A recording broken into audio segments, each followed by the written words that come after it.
श्री साईमय भजन व पदयात्रे मंडळ केवणीदेवी आयोजित पालखीसह पदयात्रा सोहळा संपन्न झाल्यानंतर तत्पश्चात महाभंडाऱ्याचे आयोजन करण्यात आले होते। या महाभंडाऱ्याला गावातील ग्रामस्थ, पंचक्रोशीतील नागरिक मोठ्या संख्येने सहभागी झाले होते। गेली अनेक वर्षापासून श्री साईमय भजन व पदयात्रे मंडळ केवणी हे साईबाबाची पालखी काढत असतात आणि त्यानिमित्ताने हा साईबाबांचा महाभंडारा यामध्ये जे या साई पालखीला सहकार्य करतात त्या सर्वांचा मंडळाच्या वतीने भव्य सत्कार देखील करण्यात आला।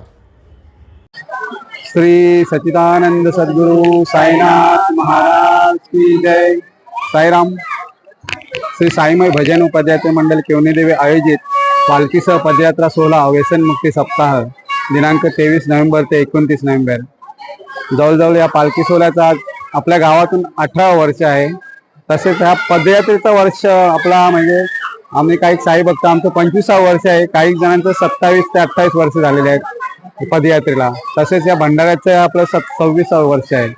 त्यानिमित्ताने आपल्याला या सर्व साई भक्त पालखी सोहळा असो किंवा भंडारा असो या साई सर्व सोहळ्यासाठी व्यवस्थित असं योगदान करत असतात, मग सहकार्य करत असतात। देणगी असो किंवा अन्नदान असो, त्या सर्वांचं पहिला आम्ही आभार मानतो। तसंच या पालखी सोहळा संपन्न करण्यासाठी ज्या ज्या साई भक्त आम्हाला जे योगदान देतात त्या सर्व साई भक्तांचे आम्ही आभार मानतोय। साईराम झाले आपले गोरसेचे साईराम, पोगावचे साई भक्त, वाशेरे, सर्व इतर गावातील साई भक्त सर्वांचे आम्ही आभार मानतो। पालखी सोहळा यशस्वी करण्यासाठी यांचं देखील महत्त्वाचं असं योगदान असतं। त्याचप्रमाणे गावकऱ्यांचं देखील आम्हाला सहकार्य असतं। त्यांच्या सहकार्यामुळेच आम्ही हा उत्साह सोहळा यशस्वीपणे पार करत असतो। सहकार्य बोलायचं, सर्व सहकार्य आम्हाला वेलोलीमध्ये आमची मेहनती 2-3 महिन्यापासून पूर्वी चालत असते। हा पालखी सोहळा यशस्वी करण्यासाठी 2 ते 3 महिने अगोदर आम्ही अतोनात प्रयत्न करत असतो। कशा प्रकारे हा पालखी सोहळा यशस्वी होईल त्यासाठी प्रत्येक साई भक्त आपले साईराम जे आहेत ते आम्हाला सहकार्य करत असतात। आणि आतापर्यंत आपण बघतोय भंडाऱ्यासाठी देखील यशस्वी करण्यासाठी प्रत्येक जण अतोनात प्रयत्न करत आहोत। तो भंडारा कशा प्रकारे यशस्वी होईल यासाठी तरी सर्व आमचे जे कार्यकर्ते आहेत त्यांचा सर्वांचा आम्ही आभार मानतोय। केवणीदेवीचा जो उत्सव आहे त्या उत्सवानिमित्त ही पालखी साईबाबांची केवणीदेवा ते शिर्डी येथे पदयात्रे जातात। त्या पदयात्रेच्या त्या निमित्ताने साईबाबांच्या निमित्ताने आज केवणीदेवा गावात भंडाऱ्यानिमित्त उत्सव होता।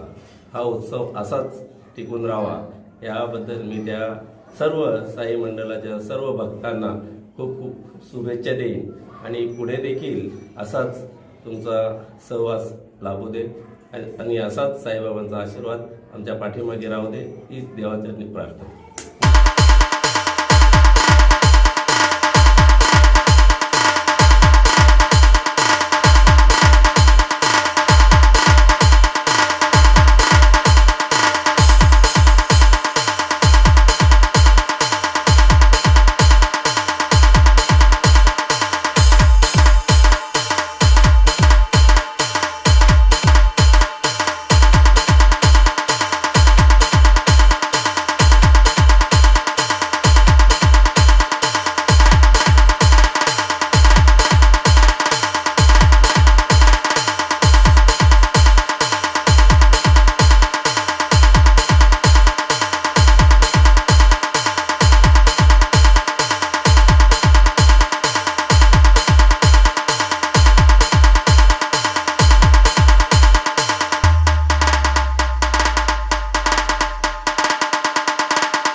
DJ Asif SK